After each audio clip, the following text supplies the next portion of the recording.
I suppose, Dr. Dawkins, I would ask this to you. Is there a scientific basis for the concept of free will in human beings? And if not, is there a biological evolutionary reason why all of us believe we have free will?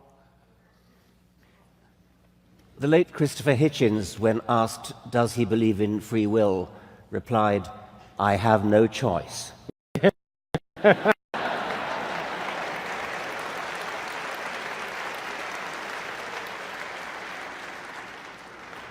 It's a question that I dread, actually, because I don't have a very well thought out view about it.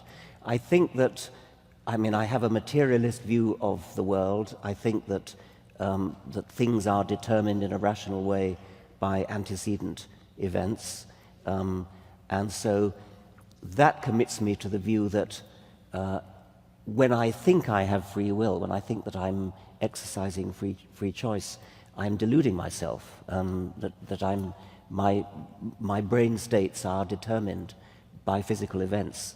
And yet that seems to contradict, to go against the very powerful subjective impression that we all have, that we do have free will. I think all I can do is recommend the works of my colleague Daniel Dennett on the subject, which are fascinating. And there's a new book by another one of our colleagues, Sam Harris, on free will that's coming out. But yes. But I also have to agree that I think everything I know about the world tells me that there's no such thing as free will. I just think we act, but the world behaves as if there's free will, and so it doesn't make much difference. Just like the particles in the room, we can discuss them statistically, and they behave as if they can do things that they're not being forced to do. It's just statistics. And we behave as if we have free will because we live in a very complex world where there's so many factors influencing any of our decisions that you can't trace that free will down to its source. And so the difference between a world where we act as if we have free will, or it looks like we have free will, and we really do, in my mind, is so minimal that it's a question for philosophers to worry about, but not me. And maybe with that, we'll thank you very much. Thank you very much.